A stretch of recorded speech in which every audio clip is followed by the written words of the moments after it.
This is quite a historic event for us. We are so excited about this beautiful, beautiful building. It is remarkable that after 30 some odd years in this community that we have a permanent place to call home. This building behind me houses administration and all of our prevention programs.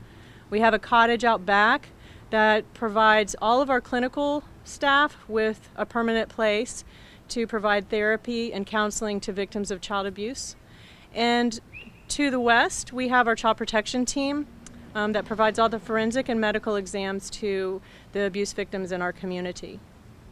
I think more than anything, what that means to our community is that we will live on into the future and be able to provide quality care for thousands of kids in our community. In addition to this building and the ones that Melinda spoke of, we also have the community's only emergency shelter for children. And in addition to that facility, we have 3 group homes that provide long-term care for kids that are in foster care. And we started a new venture this year, the Center for the Arts and Bistro. Center for the Arts and Bistro, which is an awesome. We are so fortunate. We not only have an artist, but a chef that is running that bistro for us. And she has art classes, cooking classes, wine and art, paint nights. It's phenomenal what's happening over there. And that's at 930 12th Street West. Well, Carol is our founder, and she has provided me over the years not only a historical view of what happened during the beginning stages of this organization, but also she's really impressed on me the vision that she had and the other folks that helped her found this agency, what their vision was as well. And so as our guide, we have now come to this moment, and we're so very proud of that, and so proud to still have such a wonderful relationship and friendship with her. And it was only fitting to dedicate this building after her. Well, I tried to keep that a secret. Sometimes that's difficult because in spite of her advanced age, she is still very keen. So, and she knows me pretty well. So it was pretty hard to keep it from her, but I think we did surprise her. Get in touch with us at our main number, which is 941-345-1200. We'd love to have their support through volunteering. We have the Cattlemen's Ball coming up October 3rd at the Civic Center that we would love to have people come out and show their support at a fun-filled night, dinner, dance, and auction. And they can find us on our website at www.manateechildrenservices.com to keep updated on what we've got going on.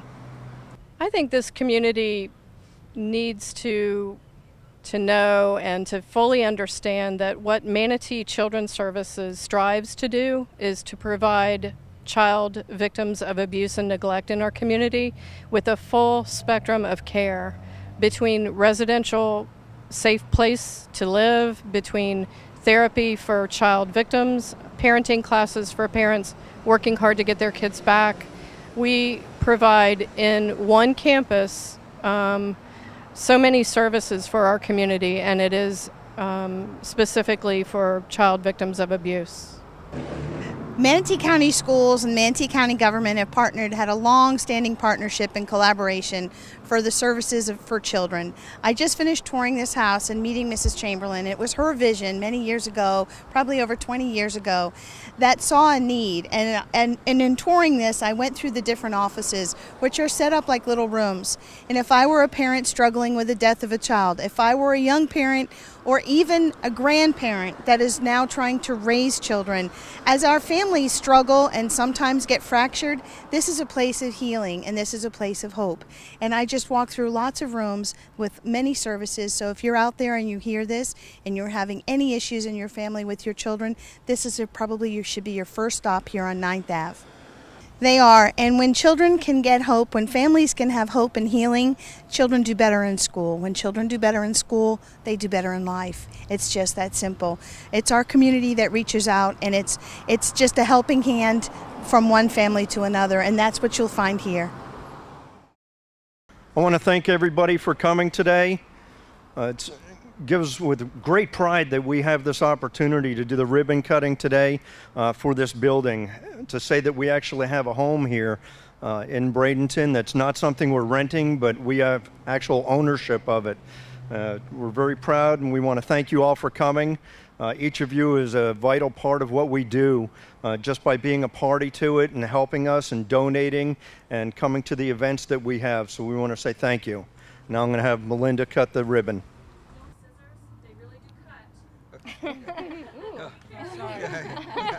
Carol. Chief is not going to have any more children.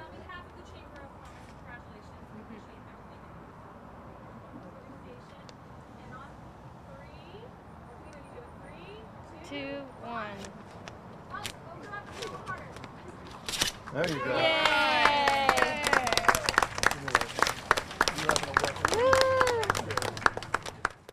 I can't thank you all enough. This is a wonderful honor. Thank you. Okay, well, it's most fitting, and you have inspired so many of us, certainly including me.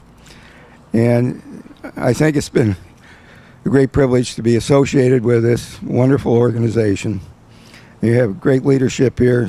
Chief Tokager, thank you, for your leadership, and Gigi and Melinda and all, just a fabulous staff here. So, Carol, God bless you. So many children have been made better. This community is certainly better because of you. Thanks again. I just want to thank everybody for coming. This has been an exciting time for this agency and its history. We are so proud to have Carol here and the ability to donate this beautiful building after her, and we are just so thankful to have had her as a historian and a guide. Please enjoy some of the refreshments that we have. I don't know if you've had a chance to look around. Most of you might have already, but because of the heat and some other elements, we decided to do this just a little bit early. But thank you very much for coming, and enjoy yourself. I was a protective services worker for the Department of Health and Rehabilitative Services, and frequently we had to go out on police calls for a child that was being found in bad condition. And one night I had to pick up a little girl. And this is routine, but this is an especially trying night for my patience and endurance, because we had no shelter home, of course, as we've established that. And I had to go to the police station and call all the licensed foster homes to find out if they had an empty bed. And I wasn't doing very well finding a bed for this little girl. I got kind of annoyed, and I began kind of speaking out of turn. I think it's just awful that the state wants us to protect these children, but they don't come up with the wherewithal to help us obtain a shelter home. So I did some research to find out how other counties answered that problem. Turns out that the shelter homes were not provided by any public monies, but they were provided by churches and charitable organizations. I said, well, there's nothing to do but create a charitable organization in Manatee County dedicated to the children. And I didn't have any idea how to start, but I just shot from the hip. So writing letters and talking a lot in public, as I'm doing right now, to generate some enthusiasm for the children. It took a long time. It took a lot longer than I thought it would. But thank God here we are tonight in this beautiful building on this lovely street with so much joy around us, because patience is its own reward, and here we are. And it's morphed, from providing, shelter home for those children who shouldn't be staying in some place where it's dangerous, into providing many services to address, child abuse and the effects of it. And that's also, due to your leadership. What do you think about, how it's, morphed into doing so many things?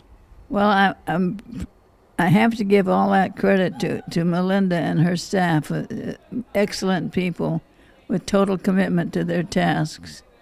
And they have seen various areas where they can make a difference, and they found the right staffing and the right people and had the right training.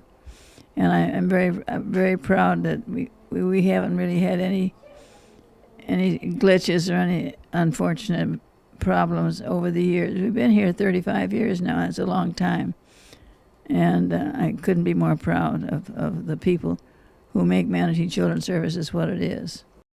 It's an amazing change for over the years, going from place to place, moving our facilities to locations and rentals, and now to actually have a building that we can say is ours, that we own, and we could take ownership of it.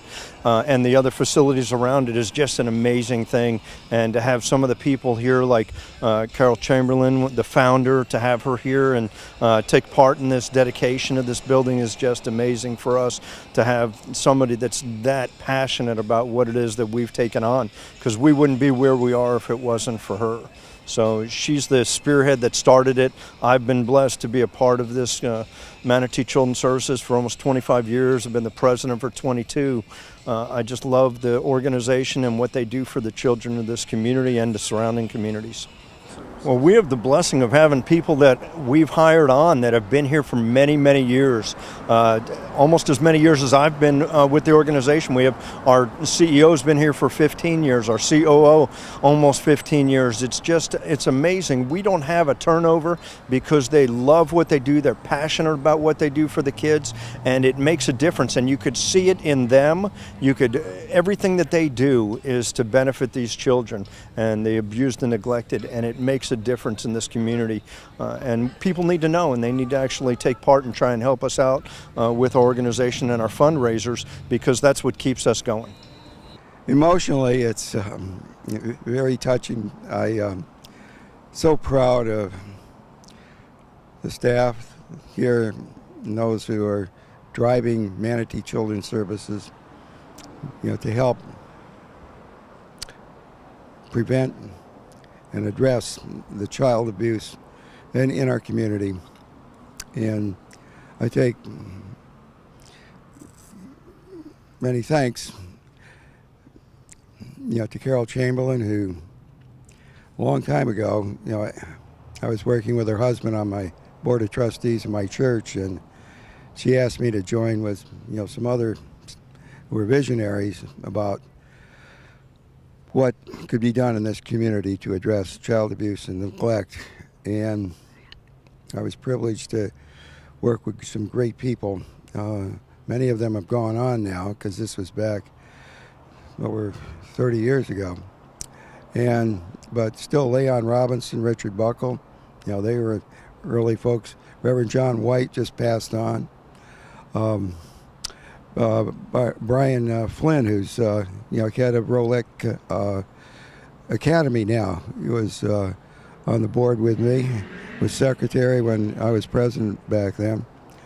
And touring this with Gigi just a few minutes ago, I'm still kind of choked up at how wonderful it is. Going from a time when we had headquarters on Manatee Avenue at about 2700 block, and then up at 53rd, and then Orange Blossom, and it's moved around, but this is just really a great facility and beautifully done for addressing the needs of this community. And Carol will be here in a little bit, and I just want to hug her. We got a lot of stories going back to when before we had any kind of government funding or anything, to have sidewalk sales and things like that to try to raise money and bring to focus the needs, in this community. I'm just grateful to this community to respond as it has and will continue to respond. It's a great need. Got wonderful people here working, just a great staff. I'm half choked up right now because of how wonderful it is, and I just hope the community will continue to respond. It needs public charitable support as well as any kind of government to make it go. But thank you very much for being here with MTV. It got started really because Carol Chamberlain, who very legitimately is called the founder, was working with HRS, Health and Rehabilitative Services, and she saw how there was just a gap in services for in this community regarding abused and neglected children, and a place to immediately take kids, from an abusive situation. And that was kind of the first thing we did, was to, have a place, a loving home for them. And then we got into more preventive services. And now I think Gigi is better to explain the multitude of services that are now being provided to the children. Counseling. Over in this other building, we have a pediatric child abuse physician who's available. For